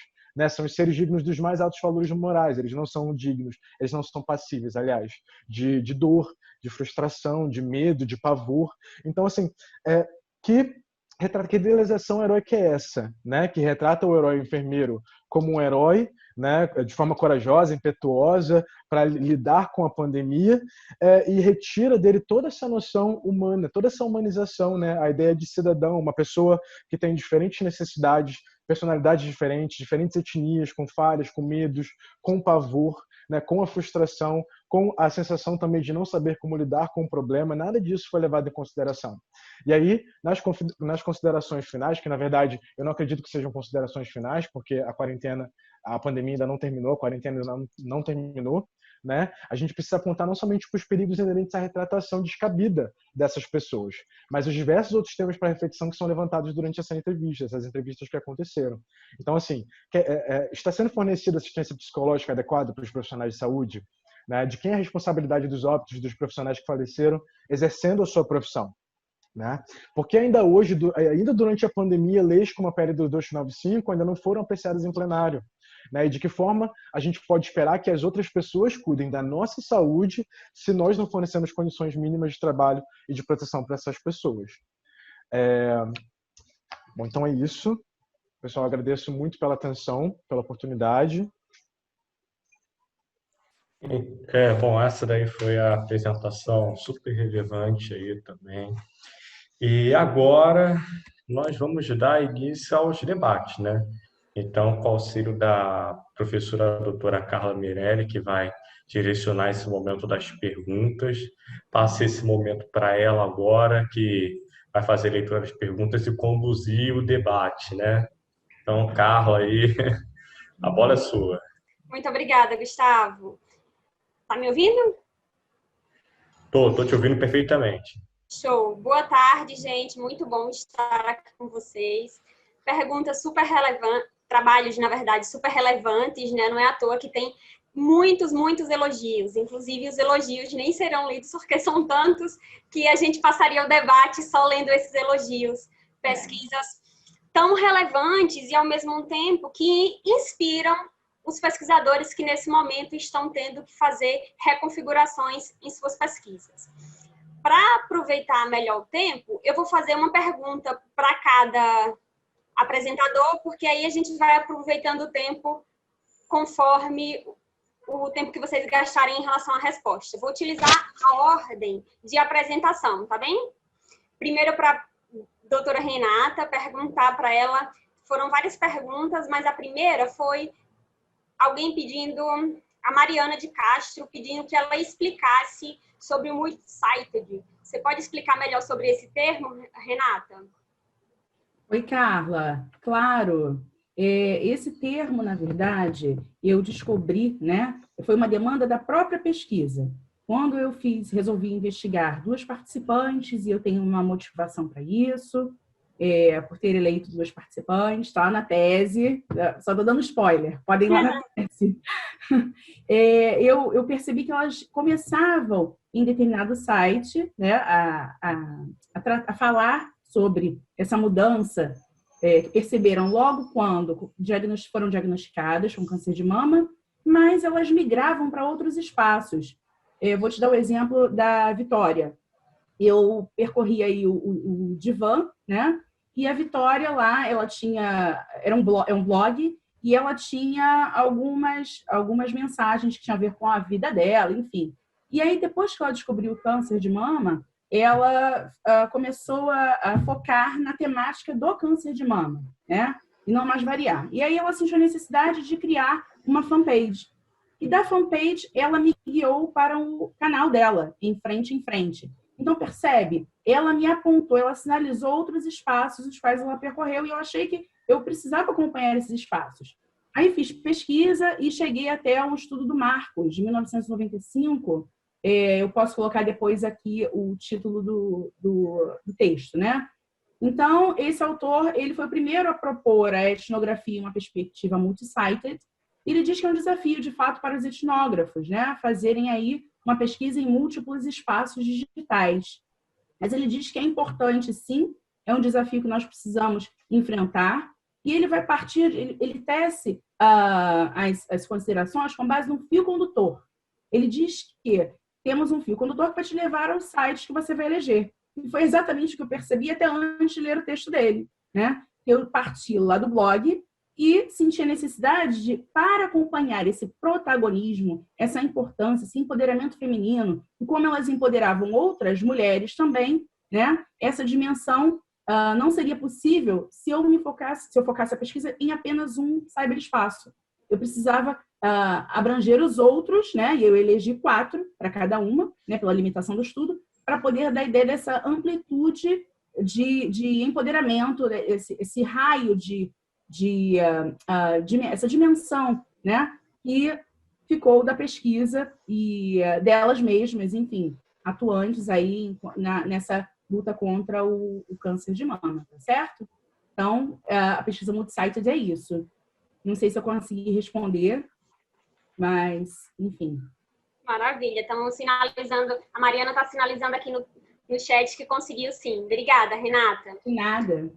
Dando sequência aí, gente, a Thalita tiveram várias perguntas. Eu vou aqui para a pergunta que diz o seguinte, que gostaria de saber qual é a demanda pelo seu projeto de profissionais da educação que querem entender melhor a educação ou a família em busca da qualidade de vida para os seus filhos. É uma pergunta do Carlos Alves.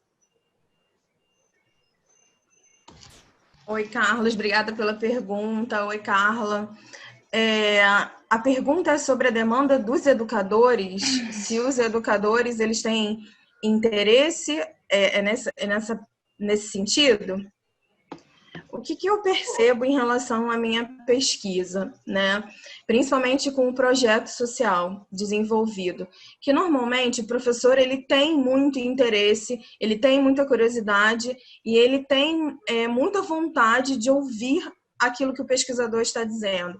E muitas vezes ele ouve num momento dentro do próprio horário de trabalho. O que eu defendo muito com o Dislexia Itinerante é que a formação continuada de professores, muitas vezes, ela precisa acontecer no próprio ambiente de trabalho, que é a escola. Muitas vezes o professor ele está sobrecarregado, muitas vezes esse professor ele cria estratégias para a própria economia do trabalho e para a própria qualidade de vida dele, e ele não tem condições de buscar, muitas vezes, essa informação por fora, fazendo uma pós-graduação, fazendo um curso muito extenso. Então, quando você oferece a informação para ele num horário em que é possível na agenda da escola, num momento em que ele está também, de certa forma, mais disponível, de forma gratuita, por exemplo, ele ouve, ele quer participar, ele quer saber, e ele começa a fazer conexões com experiências que ele já viveu, né? Não sei se eu respondi exatamente a pergunta. Ele acrescentou aqui em relação a essa pergunta ainda, a demanda acaba sendo maior desses profissionais da educação ou da família em relação ao assunto da sua pesquisa sobre a dislexia? Eu acredito que as duas frentes são bem interessadas, assim. Muitos pais cujos filhos são disléxicos, eles estão nos espaços em que a gente discute. E muitos pais, eu vi que alguém até perguntou alguma questão relacionada à resistência, né? Muitos pais, eles às vezes também nunca ouviram falar sobre a dislexia. Então, eles querem ouvir de um pesquisador, de um profissional. Eu percebo também, assim, que enquanto professora, a aceitação sobre a temática é muito maior, porque as pessoas normalmente elas pensam assim, nossa, é uma professora que buscou essa informação e agora está disponibilizando, porque existe também um certo estereótipo de que o professor não lida bem com os transtornos específicos de aprendizagem, e isso não é geral. Muitos professores estão buscando a especialização, muitos professores estão buscando canais informais, como Instagram e YouTube, para tentar continuar estudando e incluírem seus alunos. Então, eu vejo que existem as duas demandas, assim, né? A questão da recusa dos pais, Carlos, é interessante, porque, de fato, muitos pais não conhecem, assim como para pesquisadores e professores, a dislexia não é um assunto muito popularizado, não é muito discutido. Muitos pais também, quando entram em contato pela primeira vez com esse termo, muitas vezes têm um certo estranhamento. E, para isso, os espaços de diálogo são fundamentais, as redes de apoio. Então, essas 10 mães que eu elegi para o meu trabalho, que eu convidei, na verdade, fui abraçada por elas também, elas fazem um trabalho muito bonito de não só integração entre pais que estão passando pela experiência da descoberta da dislexia dos filhos, como elas fazem um trabalho super integrador dentro da escola. Então, eu observo essas mães como pessoas privilegiadas, que são atravessadas pela dislexia e que, a partir do momento que entram dentro da escola para informar professores, estão desenvolvendo um certo trabalho de formação que para a gente é muito importante, é muito essencial ouvir aquela característica daquele aluno sob a perspectiva daquele que vive com ele diariamente. Então, é um pouco isso. Espero ter respondido. Maravilha, Thalita. Muito obrigada. Acredito que respondeu sim e acaba trazendo aí uma série de reflexões para nós educadores, né? E também como membros da sociedade como um todo. Muito bom. Obrigada. Agora, gente, eu tenho uma pergunta aqui para Marília. Marília, você poderia explicar para a gente, por favor, em relação ao termo, alguém perdeu aí se era mulheres periféricas ou não periféricas, e se seria no sentido cotidiano?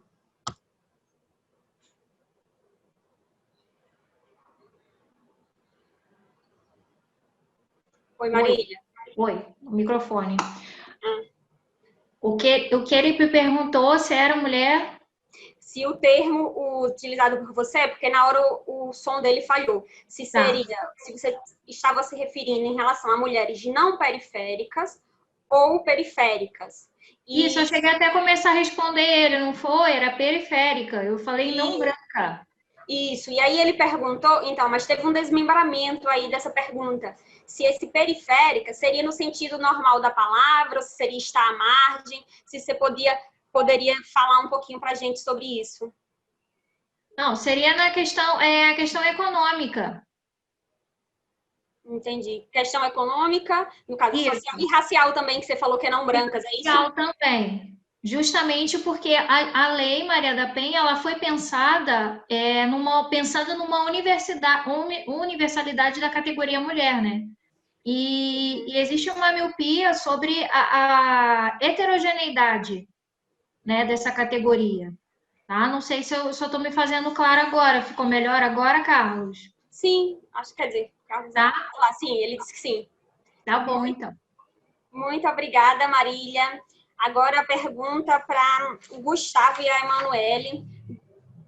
Perguntaram aqui no chat se esse herói, se vocês poderiam falar aí melhor sobre o termo herói de 7.000 faces, porque de fato vocês até fizeram um desmembramento, se poderiam falar um pouquinho mais sobre esse termo, aplicado à pesquisa de vocês.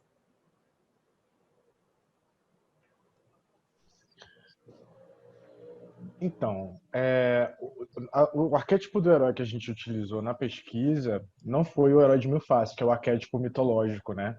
É um pouco diferente. Na verdade, a idealização de herói que foi utilizada, e que é a idealização de herói que foi utilizada na retratação, então foi uma pesquisa em cima dos fatos, né? Era a idealização de herói que surgiu a partir da Segunda Guerra Mundial. Então, com a necessidade que os Estados Unidos tiveram de criar uma idealização, um arquétipo de um herói, né, que seria um herói ultranacionalista, pautado em ideais que resumissem as esperanças e os anseios que a população norte-americana, tinha como necessidade para que pudesse prosseguir na Segunda Guerra Mundial. Esses valores imbricados, que foram valores do Capitão América, da Mulher Maravilha, e o Capitão América em especial, na verdade, né, que é a visão de uma pessoa comum que recebe ultrapoderes e com esses ultrapoderes recebe grandes responsabilidades, né? Foi nesse valor que a gente atribuiu o conceito ideológico de herói para poder utilizar nessa pesquisa. Maravilha, explicado, Gustavo. Muito obrigada. Temos ainda mais um tempinho aí. Vamos tentar aí mais uma rodadinha de perguntas. Agora para a Renata, retomando a ordem. Renata, como funciona a pesquisa etnográfica com relação à geração de dados? O pesquisador precisa estar inserido no contexto de pesquisa? Ela assume um caráter interpretativista? Essa é a pergunta para você. Vamos lá, Renata. Obrigada. Ótimo. De fato, né, não há necessidade do pesquisador, dentro desse espectro, né, de observador até, né, insider, até enfim, ele não tem necessidade de estar nos extremos, né? Ele pode participar de alguma forma, mesmo sendo apenas um observador. Vai depender do contexto, né, do espaço eleito. E, obviamente, é uma pesquisa qualitativa. Então, passa pela leitura, né, do pesquisador, não existe aí uma neutralidade. A eleição dos dados já mostra isso, né? Então, ela tem como ser, sim, interpretativista, é uma pesquisa que não necessita exatamente da presença do pesquisador enquanto insider, né? E, no meu caso, eu me descrevo na pesquisa como observadora e também interactante virtual. Eu uso esse termo interactante da Sherry Turkle, né? E eu realmente, em alguns dos espaços, eu chego a ser amiga delas, né? Seguidora, e interajo também ali em algum momento. Então, por essa razão, como isso não acontece, não se repete em todos os espaços eleitos, eu me rotulo como uma pesquisadora observadora, mas também interactante, né? A depender do espaço que esteja aí sendo perguntado diretamente. Acho que respondi, né? Sim, respondeu sim. Muito obrigada. Gente, agora para Thalita. Thalita, a Tânia Valente gostaria de saber como foi a implementação do Zoom como plataforma de pesquisa com as mães, se elas já utilizavam esse meio e se tiveram dificuldade para utilizar. Oi, Tânia. Obrigada pela pergunta. Então, os meus dados, eles ainda não começaram a serem gerados, né? Porque a gente está ainda na parte de comitê de ética, mas essas mães fazem uso, sim, do Zoom, elas utilizam essa plataforma para reuniões periódicas, por isso também eu elegi essa plataforma, eu entendi que era uma plataforma mais fácil, já que elas já utilizavam, e nos primeiros contatos, né, com elas, eu usei o Zoom para marcar reuniões para falar sobre a pesquisa. Então, assim, muito comprometida com a questão ética, marquei reuniões, expliquei quais eram os meus objetivos, os meus interesses, expliquei toda a questão burocrática da universidade, as implicações, a importância da gente ter um protocolo ético, e eu utilizei o Zoom já nessas primeiras abordagens. Então, abordagens em que a gente ainda não está propriamente dentro da pesquisa, mas está iniciando o contato formalmente, né? Então, ainda pedindo autorização, ainda explicando o que eu estou entendendo em relação a essa pesquisa, tentando, obviamente, colocar em primeiro plano a clareza, o diálogo, inclusive a possibilidade de colaboração em relação à construção da pesquisa. Então, o Zoom foi uma plataforma eleita porque as mães, elas moram em estados diferentes, mas elas já utilizavam e por isso eu decidi manter. Maravilha. Obrigada, Thalita. Agora para Marília. Marília, quais as principais dificuldades na geração de dados aí do seu trabalho, do seu estudo? Marília? Oi, consigo te ouvir. Tá. A pergunta para você é quais as principais dificuldades na geração de dados aí de sua pesquisa? A geração de dados, ela passa por todas as questões que a Thalita já falou, né? A questão da participação, né? Como a gente tem pessoas de vários lugares do país, a gente fica dependente dessas plataformas, né? Do Zoom, do Google Meet, e tem a questão da conexão também, porque a minha, por exemplo, vocês já viram que não anda muito boa, né? Então, a gente tem essa questão da geração de dados e também levar em consideração tanto a parte de áudio e vídeo quanto o chat. Não acredito que não seja uma dificuldade, mas talvez um desafio, né? São elementos a mais que precisam ser pensados, além daqueles que a gente já estava acostumado. Entendi. Tá bom. Obrigada, Marília. Agora, para a Emanuele e para o Gustavo, a gente queria saber se houve resistência por parte dos participantes da pesquisa, algum receio, até por conta de pressão das instituições, né, sobre o que a gente pode falar, o que não pode, se isso teve algum impacto no trabalho de vocês ou foi alguma dificuldade a mais?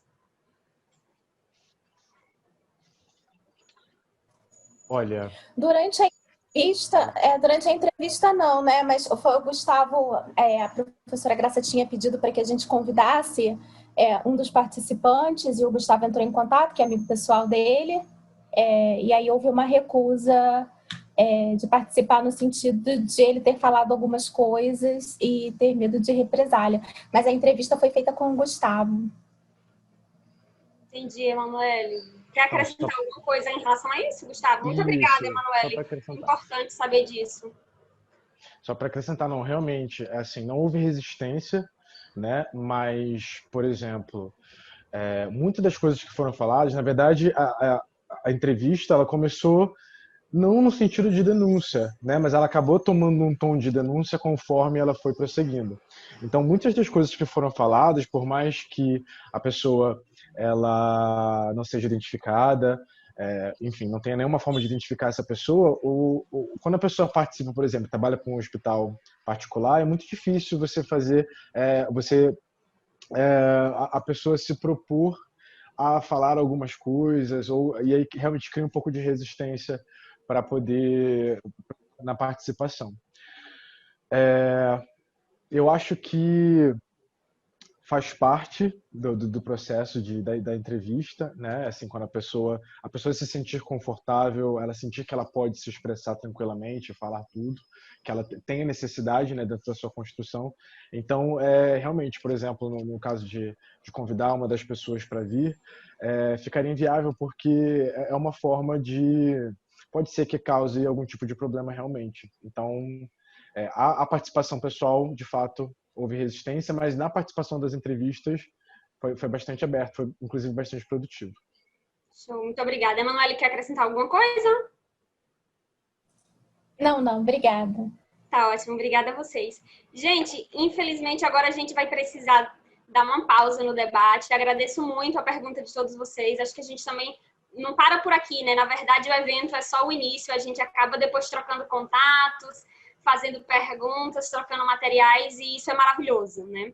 Parabéns aí a todas as pessoas que apresentaram, que transformaram dificuldades em oportunidades, né? Nesse momento da pandemia.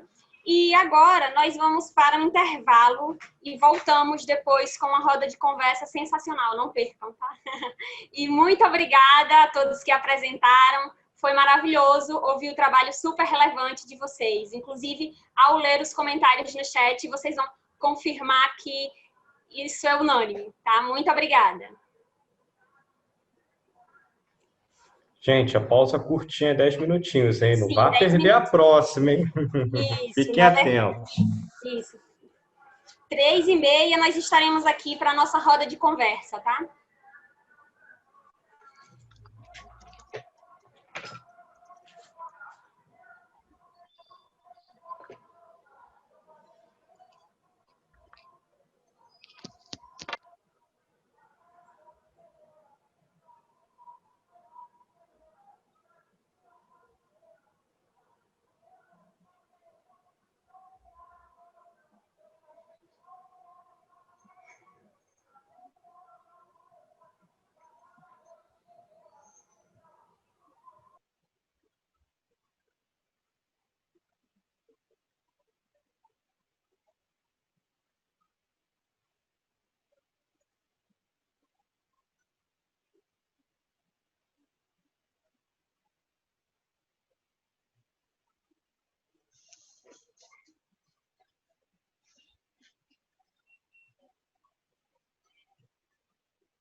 Eu queria ter falado outra coisa, história do doutorado mitológico, mas não tive tempo de falar, que saco.